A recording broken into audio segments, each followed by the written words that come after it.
வணக்கம் வியூவர்ஸ், இன்னைக்கு நம்ம வீடியோவில் என்ன பார்க்க போகிறோம் அப்படின்னு பார்த்தீங்கன்னா, இன்னுமே நிறைய பேர் வந்து உங்களுக்கு தீராத ஒரு query அப்படின்னு பார்த்தீங்கன்னா, TDS வந்து பேன் இன்ஆப்ரேட்டிவாக இருக்கிறதுனால எனக்கு 20% பிடிச்சிட்டாங்க, என்ன பண்ணுறதுன்னு தெரியல, எப்படி கிளைம் பண்ணுறது, நிறைய பேர் திருப்பி கேட்டுகிட்டே இருக்கீங்க. என்னால் முடிஞ்ச அளவுக்கு நான் ரெஸ்பான்ஸ் கொடுத்துட்டே தான் இருக்கேன்.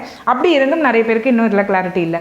ஸோ இதுக்கு ஒரு ப்ராப்பர் ரிலீஃபும் இருக்குது. ஆனால் அதை நீங்கள் டைம்லைனுக்குள்ளே பண்ணிங்கன்னா இது பெஸ்ட்டாக உங்களுக்கு சால்வ் ஆகும். ஸோ கண்டிப்பாக இந்த வீடியோ நிறைய பேருக்கு ரொம்பவே யூஸ்ஃபுல்லாக இருக்கும். இது யாருக்கெல்லாம் தேவைப்படுதோ அவங்களுக்குலாம் ஷேர் பண்ணுங்கள். அண்ட் நம்ம வீடியோக்குள்ளே போயிடலாம். வீடியோக்குள்ளே போகிறதுக்கு முன்னாடி சேனலை சப்ஸ்கிரைப் பண்ணிடுங்க. இந்த வீடியோஸ் எல்லாம் உங்களுக்கு உடனுக்குடன் தெரியணும், நம்ம போட்டதும் கிடைக்கணும் அப்படின்னா நீங்கள் அந்த பெல் ஐக்கான் கிளிக் பண்ணிங்கன்னா தான் உங்களுக்கு அந்த நோட்டிஃபிகேஷன் வரும். ஸோ அதையும் மறக்காமல் பண்ணிடுங்க. ஸோ ஃபர்ஸ்ட் ஆஃப் ஆல் நம்ம பார்க்க போகிறது என்ன அப்படின்னு பார்த்தீங்கன்னா, இந்த டிடிஎஸ் டிடெக்ட் பண்ணும்போது உங்கள் பேன் வந்து இன்ஆப்ரேட்டிவாக இருந்துச்சுன்னா ஆட்டோமேட்டிக்காக வந்து யார் டிடெக்ட் பண்ணுறாங்களோ அவங்க ஃபைல் பண்ணதுக்கப்புறமா அவங்களுக்கு வந்து டிஃபால்ட் வந்து 20% எக்ஸ்ட்ராவாக நீங்கள் பிடிச்சிருக்கணும், ஆனால் கம்மியாக பிடிச்சிருக்கீங்க அப்படின்னு சொல்லிட்டு டிஃபால்ட் காட்டும். ஸோ அவங்க என்ன பண்ணுவாங்க, உங்களுக்கு அந்த 20% டேரெக்டாக உங்ககிட்டேருந்து கலெக்ட் பண்ணி உங்கள் பேனுக்கு கட்டுற மாதிரி பண்ணிடுவாங்க. ஸோ அப்போ பண்ணுறது வந்து அவங்க கட்டிட்டாங்க, கரெக்ஷன் போட்டு உங்கள் பேனுக்கு தான் அந்த ஃபுல் அமௌண்ட் வந்துருச்சுன்னா கூட நீங்கள் ஐடி ஃபைல் பண்ணும்போது கிளைம் பண்ணிக்கலாம். இன்கேஸ் அது ரொம்ப டிலே ஆகி அவங்க மட்டும் கட்டியிருக்காங்க, உங்கள் பேனுக்கு அந்த கிரெடிட் வரல அப்படின்னா அந்த காசு வந்து டோட்டலாக வேஸ்ட் ஆகிடும். ஸோ இப்போ இது வந்து ஒரு பெரிய இஷ்யூவாக இருக்கிறதுனால நிறைய பேர் அது வந்து ஒரு ப்ராப்ளமாக இருக்குது அப்படின்ட்டு அப்ரோச் பண்ணவே நமக்கு வந்து லாஸ்ட் இயர் செப்டம்பர் அப்போது வந்து ஒரு நோட்டிஃபிகேஷன் சர்க்குலர் கொடுத்துருந்தாங்க சிபிடிடியில். ஸோ சர்க்குலர் நம்பர் 09/2025 இதில் என்ன சொல்லியிருக்காங்க அப்படின்னு பார்த்தீங்கன்னா, என்னெல்லாம் டிரான்சாக்ஷன்ஸ் இந்த மாதிரி பேன் இன்ஆப்ரேட்டிவாக இருந்த டிரான்சாக்ஷன்ஸ் வந்து 1/4/2025 31/7/2025 யாரெல்லாம் வந்து அந்த பேன் இன்ஆப்ரேட்டிவாக இருந்ததோ அவங்க வந்து லாஸ்ட் இயர் செப்டம்பர் 30 அவங்க வந்து ஆப்ரேட்டிவாக ஆக்கிட்டாங்க அப்படின்னா அவங்களுக்கு அந்த டிஃபால்ட் வராமல் டிடெக்டருக்கு அந்த அசசின் டிஃபால்ட்டுன்ற கேட்டகரியில் வராமல் பார்த்துக்கலாம். பேன் ஆப்ரேட்டிவ் பண்ணிட்டா ஓகேங்களா. ஸோ அந்த மாதிரி பண்ணிட்டா அந்த ஆப்ஷன் வந்து இது பண்ணலாம். அதே மாதிரி 1 ஆகஸ்ட் 2025 சப்சிக்வெண்ட்டாக ஒரு ஆப்ஷன் கொடுத்தாங்க. தட் மீன்ஸ் இந்த 1 ஆகஸ்ட்டுக்கு அப்புறமா எந்த மந்தில் உங்களுக்கு டிடெக்ட் பண்ணி பேமெண்ட் டியூவாக இருக்கோ,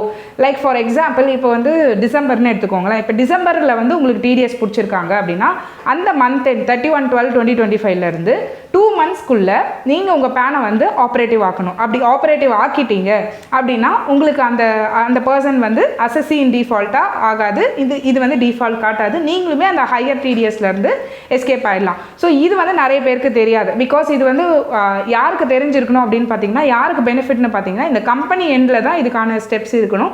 பட் ஆனால் இதில் வந்து சம்டைம்ஸ் சில கம்பெனிஸ் ஜென்ரலாக டிஃபால்ட் கேட்டகரியில் இன்ஆப்ரேட்டிவ் பேனில் இருக்க மாட்டாங்க. இண்டிவிஜுவல்ஸ்க்கு தான் வந்து நிறைய இம்பாக்ட் இருக்கும். அதுவும் வந்து இந்த ப்ராப்பர்ட்டி வாங்கியிருக்காங்க அந்த மாதிரி கேசஸ்லாம் அவங்க பிடிச்சி கட்டினது கம்மியாக இருந்ததுன்னா அவங்களுக்கு வந்து அது ஹியூஜ் பர்டனாக இருக்கும்.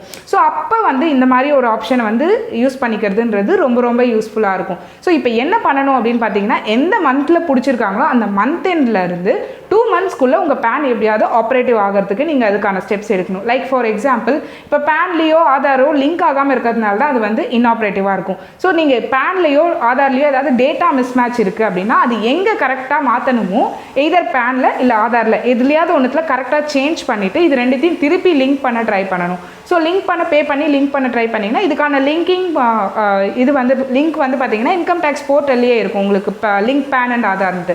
ஸோ அதில் வந்து நீங்கள் போயிட்டு இந்த ப்ராப்பராக எல்லா டேட்டாவும் பண்ணிவிட்டு திருப்பி லிங்க்குன்ட்டு கொடுத்தீங்கன்னா இது லிங்க் ஆகிடுச்சு அப்படின்னா 1 or 2 டேஸில் லிங்க் ஆகிடுச்சு அப்படின்னா உங்களுக்கு இந்த ப்ராப்ளம் சால்வ். ஸோ உங்கள் பேன் ஆப்ரேட்டிவ் ஆகிடும். நீங்கள் ஆப்ரேட்டிவ் ஆகிடுச்சு அப்படின்னா இதை வந்து உங்கள் எம்ப்ளாயரோ யார் உங்களுக்கு டிடெக்ட் பண்ணாங்களோ நீங்கள் அவங்கக்கிட்ட சொன்னீங்கன்னா அவங்க அதுக்கான ஸ்டெப் எடுத்து இதை கிளியர் பண்ணிக்க முடியும். ஸோ ஃபஸ்ட்டு திங், இதில் இன்னொரு டவுட் இருக்கும். இப்போ நான் டிசம்பரில் இருக்கவங்களுக்கு வந்து பார்த்தீங்கன்னா டிடிஎஸ் ஸ்டேட்மெண்ட்ஸ் வந்து ஜான்வரி எண்டுக்குள்ளே ஃபைல் பண்ணுவாங்க.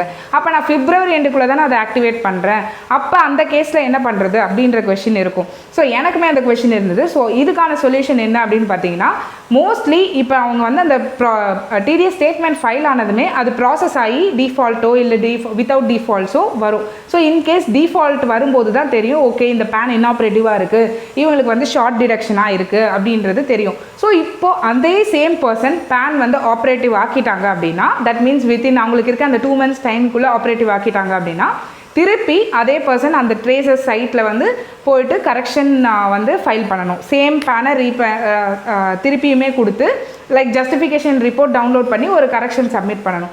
அப்படி பண்ணும்போது உங்களுக்கு ஈஸியாக வந்து இந்த கரெக்ஷன் சால்வ் ஆகிடுச்சு அப்படின்னா அது ஈஸியாக ரீவேலிடேட் பண்ணும்போது, தட் மீன்ஸ் அந்த கரெக்ஷனுக்கு எடுத்து ப்ராசஸ் பண்ணும்போது பேன் ஆப்ரேட்டிவாக இருந்துச்சுன்னா அது வந்து அக்செப்ட் பண்ணிக்கும். அது 2 months டைம்குள்ளே இருக்கணும். ஸோ அக்செப்ட் பண்ணிக்கும் போது ஆட்டோமேட்டிக்காக உங்களுக்கு அந்த கிரெடிட் வந்துடும். அந்த கம்பெனியும் உங்ககிட்ட எக்ஸஸாக பிடிக்க முடியாது. So this is all about the way out for this PAN Aadhaar linking problem and PAN inoperative இருக்கிறதையும் நம்ம வந்து ப்ராப்ளம் சரி பண்ணணும்னா இதுதான் ஒன்லி வே அவுட். ஸோ இந்த வீடியோ உங்களுக்கு வந்து ஒரு நல்ல யூஸ்ஃபுல் இன்ஃபர்மேஷனை கொடுத்துருக்குன்னு நினைக்கிறேன். ஸோ அந்த 2 months கேப்பை மட்டும் கரெக்டாக யூட்டிலைஸ் பண்ணி அதுக்குள்ளே அதை வந்து பேன் ஆப்ரேட்டிவ் பண்ணிட்டாங்கன்னா யாருக்குமே வந்து இதில் ப்ராப்ளம் இருக்காது. இது ஒன் ஆஃப் த கிரேட்டஸ்ட் ரிலீஃப்னு கூட சொல்லலாம். ஸோ அதை எல்லாரும் கரெக்டாக பயன்படுத்திக்கணும் அப்படின்றது தான் என்னோட ஒரு சின்ன முயற்சி. ஸோ இந்த வீடியோ கண்டிப்பாக எல்லாருக்குமே ஒரு நல்ல இன்ஃபர்மேஷன் கிடச்சிருக்கும்னு நினைக்கிறேன். ஸோ இந்த வீடியோ யாருக்கெல்லாம் பிடிச்சிருக்கோ எனக்காக ஒரு லைக் பண்ணுங்கள். இது வேறு யாருக்கா தேவைப்படுனா அவங்களுக்கும் ஷேர் பண்ணுங்கள். அண்ட் போகிறதுக்கு முன்னாடி மறக்காமல் சேனலும் சப்ஸ்கிரைப் பண்ணிவிடுங்க. நன்றி, வணக்கம்.